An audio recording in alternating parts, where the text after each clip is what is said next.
బీసీల ఐక్యత బీసీల ఐక్యత బీసీల ఐక్యత చట్టసభలో బీసీలకు 42% వెంటనే చట్టసభలో బీసీలకు 42% వెంటనే చట్టసభలో బీసీలకు 42% రిజర్వేషన్ వెంటనే బీసీల ఐక్యత బీసీల ఐక్యత జై బీసీ జై బీసీ జై బీసీ జై బీసీ। తెలంగాణ రాష్ట్రంలోని గౌరవ ముఖ్యమంత్రి రేవంత్ రెడ్డి గారు ఇక్కడ తన యొక్క మేనిఫెస్టోలో ఉన్న ఈ బీసీ వర్గాలకు మొత్తం 42% రిజర్వేషన్ ఏర్పాటు చేస్తామంటే కామన్ డిక్లరేషన్ ప్రకటించడం జరిగినది। కానీ అది అసెంబ్లీలో తీర్మానం చేయడం జరిగినది, గవర్నర్ పంపించకపోవడంగా దాన్ని మళ్ళా రిజెక్ట్ చేయడం జరిగినది। ఈ క్రమంలోన ఈ స్థానిక సంస్థలో ఉన్నటువంటి 42% రిజర్వేషన్ కోర్టులు కొట్టేయడం జరిగినది। తీవ్రంగా ఎండగారుతూ ఒక బంద్ పిలుపు ఇవ్వడం జరిగినది।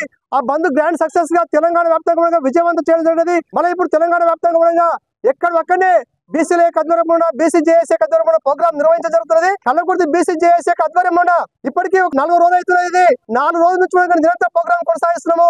ఈ రోజు ఎంఆర్ఓ గారికి వినతి పత్రం ఇవ్వడం జరిగినది। 42% రిజర్వేషన్స్ ని ప్రవేశపెట్టిన తర్వాతనే స్థానిక సంస్థల ఎన్నికల్లోకి వెళ్ళాలని చెప్పారని, అంతవరకు కూడా ఎన్నికలు వాయిదా వేయాలని కూడా కల్లకుర్తి జేఏసీ నుంచి మేము డిమాండ్ చేస్తున్నాము। కొంతమంది అగ్రవర్ణాలకు సంబంధించి ఎవరి గోపాల్ రెడ్డి, ఎవరి మాధవ్ రెడ్డి, ఎవరి పొట్టగొట్టాలనుకుంటున్నారు, బీసీల యొక్క నోటికాడి బుక్కని మొత్తంగా దోచుకునే రకంగా వ్యవహరిస్తున్నటువంటి ఈ గోపాల్ రెడ్డి లాంటి యొక్క మాధవ్ రెడ్డి లాంటి చెడ పురుగుల మొత్తంగా తరిమే రోజులు తొందరలోనే వచ్చేస్తామని చెప్పడానికి కల్లకుర్తి జేఏసీ నుంచి మేము హెచ్చరిస్తున్నాము। ఇప్పటికైనా సరే కేంద్ర రాష్ట్ర ప్రభుత్వాలు రెండు కూడా ఒక కోఆర్డినేషన్ తోటి ముందుకెళ్లేసి బీసీలకు చెందాల్సినటువంటి 42% రిజర్వేషన్స్ ని వాటిని అందించే రకంగా ముందుకు రావాలని చెప్పండి మేము విజ్ఞప్తి చేస్తున్నాం। ఐక్యత బీసీల ఐక్యత ఈ రోజు గత 18 తారీఖు నాడు రాష్ట్ర వ్యాప్తంగా బంద్ పిలుపు జరిగింది బీసీ సంఘం రాష్ట్రం నుంచి। అదే విధంగా అదే యాక్టివ్ తోని కల్లకుర్తి జేఏసీ కమిటీతోని ప్రతిరోజు ఒక ప్రోగ్రామ్ చేసుకుని వస్తున్నాము। ఖచ్చితంగా ఈ యొక్క ఉద్యమం ఆగేది లేదు। ఎందుకంటే 42% రిజర్వేషన్ ఇస్తా అని చెప్పి బూటపు నాటకాలతోటే డ్రామాతోనే అయిపోతుంది।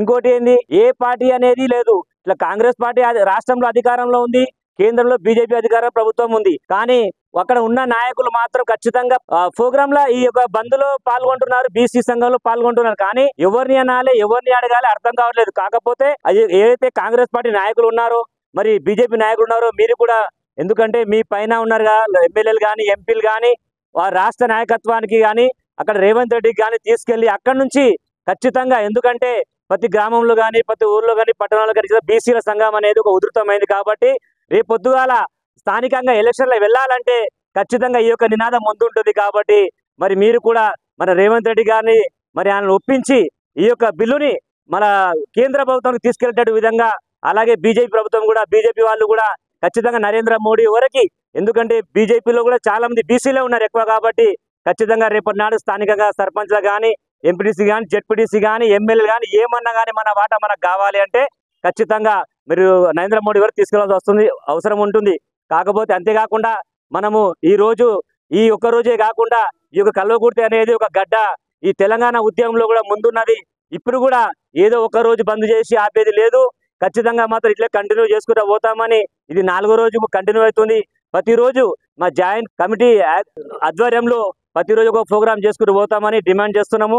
రేవంత్ రెడ్డి గారు కూడా ఖచ్చితంగా మీరు మనసులో పెట్టాలి, ఎందుకంటే మీరంతా ఆశామాషిగా అనుకోవద్దు। ఇది ఎందుకంటే ఉధృతమైంది, బీసీ ఉద్యమం ఆగేది లేదు। ప్రతి ఊర్లో ప్రతి గ్రామాల్లో చదువుకున్న వాళ్ళు ఉన్నారు, ఖచ్చితంగా వాళ్ళ మైండ్ లో వెళ్ళిపోయింది ఇది। మీరు ఇట్లనే చేస్తే మాత్రం ఓటుతో మాత్రం సమాధానం చెప్తారు, రేపు పొద్దుగాల మాత్రం ఖచ్చితంగా బీసీ నాయకులే ఉంటారు, ఆ తర్వాత అగ్రనాయకులకు ఎఫెక్ట్ పడుతుంది। కాబట్టి మీరు ముందు చూపుతోటి మా యొక్క 42% రిజర్వేషన్ అమలు చేస్తారని కోరుకుంటూ ధన్యవాదాలు తెలియజేస్తున్నాను।